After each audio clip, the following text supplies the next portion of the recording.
j'ai quand même envie de me frotter à la vie professionnelle. Et qu'est-ce qui se passe à ce moment-là? Vous choisissez un petit boulot pour éviter de rien faire, en quelque sorte. Voilà, c'est ça. Mes parents, ils m'ont dit que si j'arrêtais l'école, je devais travailler. Oui. Donc j'ai pris un des premiers travails qui se présentait à moi. Donc j'étais vendeuse en boulangerie pendant 2 ans. Oui. Et c'est là que j'ai vu le pâtissier faire quelques gâteaux et c'est là que c'est venu la passion. Si je peux dire, au lieu de tomber amoureux du pâtissier, vous êtes tombé amoureux des gâteaux, quoi. Voilà, de la pâtisserie. De la pâtisserie. Et aujourd'hui, vous venez, il paraît, d'avoir votre CAP de pâtissier. Voilà, c'est ça. Vous venez de valider? Oui, je l'ai fait en fin de semaine dernière. Ah ben génial, bravo d'abord, je vous félicite. Merci. Quand on vous a calé pour ce rendez-vous, vous ne l'étiez pas encore, pâtissière en tout cas avec... je l'ai su la veille. Ce certificat d'aptitude professionnelle. Donc on peut vous appeler, vous êtes pâtissière aujourd'hui. Voilà, c'est ça. Vous n'êtes plus apprenti. Mais alors, ça ne vous suffit pas. Et c'est ça qui est extraordinaire. C'est pour ça que votre profil est intéressant. Parce que vous êtes tombé amoureux du gâteau, enfin, on va dire de la pâtisserie, des desserts. Et puis, vous êtes dit, ah ben non, il manque une corde à mon arc. Ouais. Et du coup, j'ai dit que je vais partir sur de la boulangerie aussi. Et voilà. Et ce métier que l'on surnomme dans le métier les boules-pâtes, boulanger-pâtissier, qui sont souvent scindés en deux, parce qu'on est soit boulanger, soit pâtissier, bah vous avez décidé de réunir et de passer votre CAP de boulangerie. Voilà. Moi, j'ai envie de savoir tout faire, donc... Mais ça, c'est très louable. C'est très louable. Vous avez quel âge aujourd'hui? Vous avez 22 ans? Je vais sur mes 22 ans. Je ne les ai pas encore. Vous n'avez pas encore 22 ans et vous avez déjà envie d'apprendre un deuxième métier alors que vous venez de passer votre CAP? Ouais, mais c'est le moment. Ah bah oui, ça c'est sûr. Quand on n'est pas charge de famille, quand on est seul avec son sac à dos, on peut... Parce qu'en plus, vous aimez voyager, vous? J'aimerais voyager. J'aimerais voyager plus tard, grâce à mes diplômes. Oui, et faire peut-être. Ah oui, Arthur, il dit c'est un beau passeport, effectivement. Très sincèrement, Coralie, quand on sait faire du pain, je crois qu'on peut aller dans le monde entier parce que le monde entier demande du pain français. Demande du pain et demande de la pâtisserie française. Ben oui. Et alors, ça c'est quand même un métier extrêmement différent, boulanger par rapport à pâtisserie, même si c'est de la pâte. On va dire que c'est pas du tout pareil. Il faut peut-être être un peu moins précis, mais il faut quand même connaître beaucoup de choses au niveau des températures du pain. Et il y a tellement de possibilités au niveau du pain comme au niveau des gâteaux. C'est génial en fait. Ouais. Et puis c'est le mystère de la vie, la fermentation. Ça c'est formidable. Exactement. Bon bah écoutez, j'ai une surprise pour vous, Coralie. Il y a quelqu'un qui vous écoute, qui est au téléphone également, quelqu'un qui vous écoute d'une oreille attentive, qui a un parcours absolument magnifique dans ce métier de la pâtisserie. C'est Jean-Christophe Janson, le chef pâtissier de la maison Le Nôtre. Bonjour Jean-Christophe. Bonjour. Bonjour Vincent, bonjour Coralie.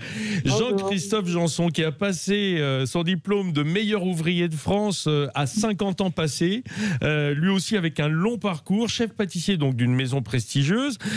Vous entendiez Coralie, Jean-Christophe, ça doit vous rappeler des souvenirs, forcément, et nous on met une énergie dans l'apprentissage parce que c'est des beaux métiers et ça fait vraiment plaisir d'entendre Coralie en parler. Et c'est vrai que c'est des métiers, alors notamment vous parliez de la boulangerie. La boulangerie, on mange du pain tous les jours, c'est français. Il y a une maîtrise du pain en France qui est assez magique, et si on maîtrise les levains comme tu disais Vincent, on fait des choses avec une émotion à la dégustation qui est assez incroyable. Et c'est très naturel de parler du pain un 14 juillet parce que ça reste le symbole du produit français par excellence. La baguette, c'est notre produit national. Bien sûr. Coralie, ça doit vous toucher d'avoir ce fan ce matin, ce fan surprise, Jean-Christophe Janson. Ça fait plaisir, c'est le but, c'est l'échange de partage, c'est le partage de savoir et la transmission qui nous anime à tous, donc forcément il faut y aller, hein, et il faut foncer. Hein. Ouais. Ah oui, il faut foncer, et toute sa vie, hein, surtout dans ces métiers qui sont très demandants. Hein. On est d'accord. D'investissement personnel. Alors Coralie, je vais vous demander d'écouter ce qui va suivre, ça va vous intéresser, parce qu'il y a un lien entre la pâtisserie et la boulangerie, c'est ce qu'on appelle la viennoiserie, c'est-à-dire ou la pâtisserie boulangère. Et ce matin, puisqu'on avait nos historiens il y a 5 minutes qui nous parlaient de ce 14 juillet 1789, de l'aube de la Révolution française, eh bien il y a eu un fait marquant qui touche à la viennoiserie. N'oublions pas que Marie-Antoinette était autrichienne, hein, donc Oui. elle aimait la viennoiserie par définition, et elle a eu un mot malheureux. Quand les femmes de Paris sont venues à Versailles demandant du pain parce qu'elles avaient faim, disons, elles auraient dit, elles n'ont pas de pain, qu'on leur donne, enfin elles n'ont qu'à manger de la brioche. Et ça, c'était évidemment un mot extrêmement malheureux. D'ailleurs, on sait où ça l'a conduit, malheureusement pour elle. Jean-Christophe Janson, cette brioche, c'est en fait, à l'origine, un pain qui est amélioré. C'est-à-dire le pain qu'on mangeait tous les jours, et c'était du pain blanc pour l'aristocratie, du pain noir pour le peuple, eh bien, on va, les jours de fête ou le dimanche, y rajouter des éléments pour l'enrichir.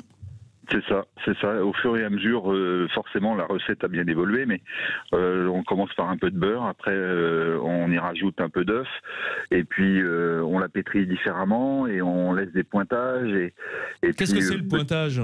Le pointage, c'est en fait commencer le développement, enfin la formation de la fermentation. Oui, c'est ça. Et après, ensuite, on met un rabat et donc on dégaze la brioche. Et une fois qu'elle est dégazée, dégazée, c'est-à-dire qu'on appuie pour faire sortir le surplus de gaz carbonique. C'est ça, c'est ça. C'est pour ensuite, ça permet de développer les champignons qui vont, quand vous allez la remettre en pousse, c'est-à-dire à température ambiante. Vous êtes trop technique pour nous, hein, Jean-Christophe.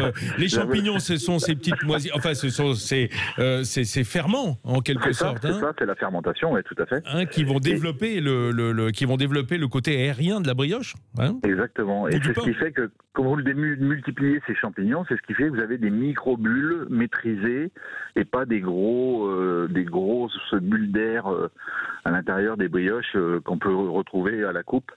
Et donc du coup, vous avez un moelleux, un alvéolage très agréable.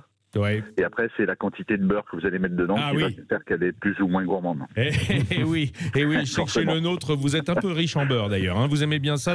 Gaston Le Nôtre, il était normand. Hein, donc, oui, ça il est pas loin de la mode de beurre. Hein. Oui, Coralie, vous dans les Hautes-Alpes, vous faites quand même la brioche au beurre, rassurez-moi, hein, pas à l'huile d'olive. Oui. Mon chef, donc mon patron, est normand aussi. Donc, voilà. Voilà. Ah, Jean-Christophe, comme ça on est en famille normande là. Hein. Allez, on va devoir se quitter. Je vous remercie tous les deux. Jean-Christophe, est-ce que je peux vous demander d'inviter peut-être Coralie à venir voir le labo chez vous ? Avec grand plaisir, Coralie. Hors antenne, ils vont vous donner mon numéro de téléphone. Ouh là là. Et puis voilà, on se contacte et ça sera avec grand plaisir qu'on vous fera découvrir la passion Le Nôtre. Et vous lui donnerez peut-être l'envie. Vous lui donnerez peut-être l'envie d'être MAF, meilleur apprenti de France, hein, de passer le diplôme, hein, et qui est un peu le marchepied vers le MOF, vers le meilleur ouvrier de France. Merci beaucoup. Merci Coralie d'avoir été avec nous et je croise les doigts pour votre formation de boulangère. Et merci Jean-Christophe Janson. Gardez-moi de la brioche, hein, j'adore ça. Merci Vincent. Et bonne journée, bon 14 juillet. On se retrouve dans une seconde sur les routes de l'été.